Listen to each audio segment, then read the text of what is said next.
Have you ever walked into a room and felt something shift before anyone even said a word? You notice the couple in the corner avoiding eye contact.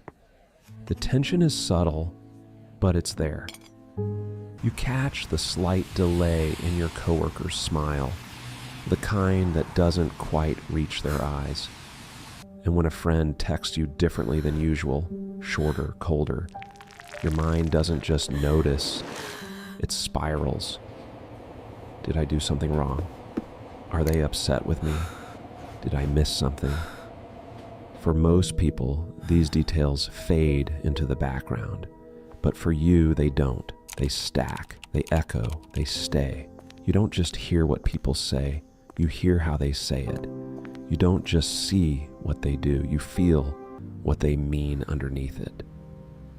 And even when the moment passes, your mind keeps replaying it, analyzing every word, every pause, every glance. It's not something you try to do. It's not a skill you can turn off. It's your default. You don't just experience life, you observe it while it's happening. You analyze it while you're inside it. And by the time everyone else has moved on, you're still there, trying to make sense of everything. And the hardest part, you can read everyone else perfectly, but you rarely feel at ease in your own mind. I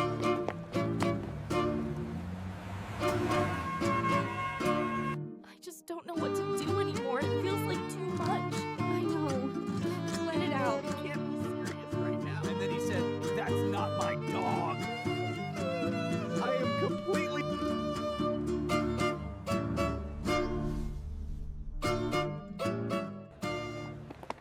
To understand why your mind won't slow down, you have to look at how the brain is supposed to work and what's happening differently in yours.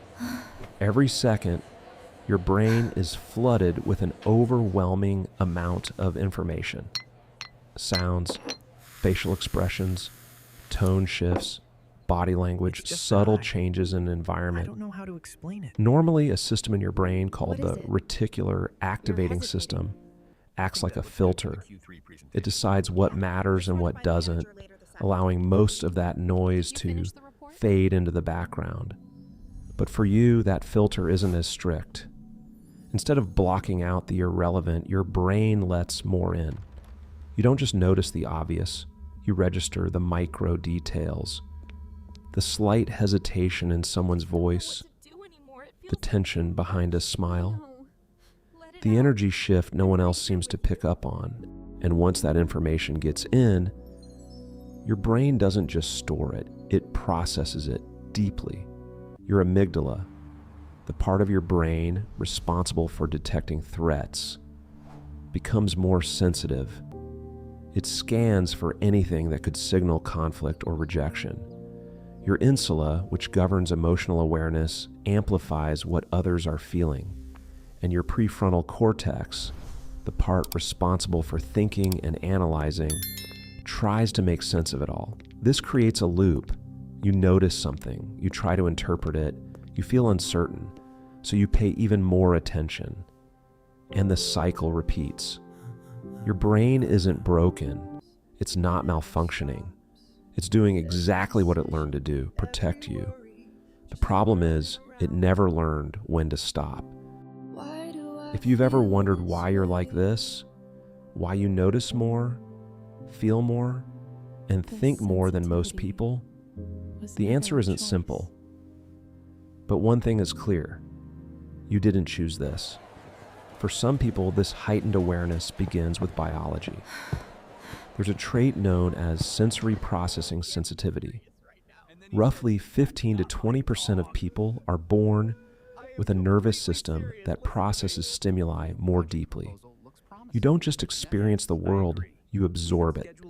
Sounds feel louder, emotions feel stronger. Subtle cues don't pass by unnoticed, they register and they stay. For others, it's rooted in emotional intelligence. You developed a natural ability to read people, picking up on tone, expression, and unspoken tension. Over time, this became second nature. You learned how to navigate emotions with precision, often before others even realized what they were feeling. But for many, the deepest layer comes from something more complex: adaptation. If you grew up in an environment where emotions were unpredictable, where you had to read the room to stay safe, your brain learned a powerful lesson.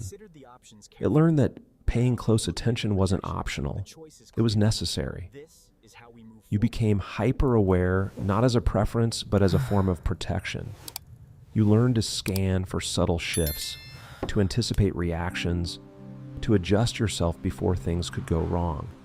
Maybe you became quieter, more agreeable, more attuned. This is sometimes called the fawn response, when you prioritize keeping others comfortable to maintain safety. So no, this isn't random. It's a pattern your brain built over time. And once something feels like safety, it becomes very hard to let go. But what begins as awareness doesn't always stay a strength. At a certain point, it becomes heavy. Because when you notice everything, your mind feels responsible for explaining everything. A small change in someone's tone isn't just a moment, it becomes a question. A delayed reply isn't neutral. It becomes a possibility. And instead of letting things pass, your mind holds on to them, turns them over, examines them from every angle. You don't just think, you loop. You're not searching for truth, you're searching for certainty. And the problem is, certainty rarely comes. This constant processing leads to something deeper: exhaustion. For you, social interaction isn't passive, it's work. While others are simply talking, you're tracking emotional shifts, adjusting your responses, making sure the atmosphere stays balanced. You're managing energy that isn't even yours, and by the time it's over, you feel drained, sometimes needing hours or even days just to recover. Then there's the subtle shift that happens over time. You start becoming who people need you to be. If someone needs calm, you soften. If they need energy, you lift. If they need reassurance, you provide it. You adapt so well that it almost feels automatic. But slowly, something begins to fade. Your sense of self. You've spent so much time adjusting to others that you forget what your natural state even feels like. And in the quiet moments, there's a kind of loneliness that's hard to explain. Because you see so much, but feel like no one truly sees you. At some point, a quieter question begins to surface, one that's harder to ignore. Who are you when there's no one else around? When you're not adjusting, not reading the room, not anticipating someone else's needs, what's left?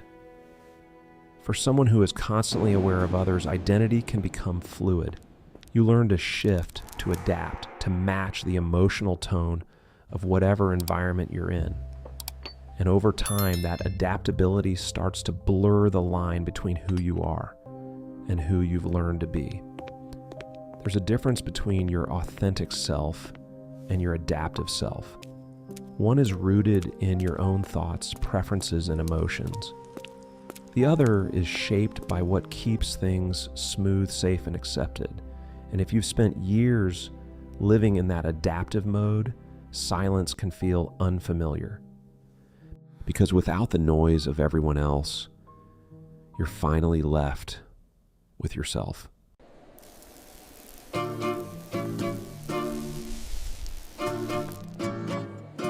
So I told him, absolutely not. Are you getting the almond milk or the oat milk today? Absolutely. It never stops. Every decision, every worry,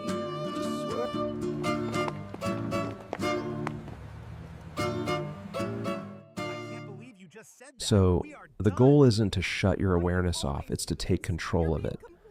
The first shift is simple but powerful. Just because you notice something doesn't mean it's yours to fix. You can sense tension without taking responsibility for it. You can recognize someone's mood without absorbing it. A helpful reminder to carry with you is, I see it, but it's not mine to carry. The second step is boundaries. If you're someone who feels everything, you have to be intentional about where you place yourself. It's okay to step away from overwhelming environments. It's okay to say, I don't have the capacity right now. Protecting your energy isn't selfish, it's necessary. Next, bring yourself back into your body. When your mind starts spiraling, shift your focus to something physical. Your breath, your feet on the ground, the feeling of air in your lungs. Awareness loses its grip when you anchor yourself in the present.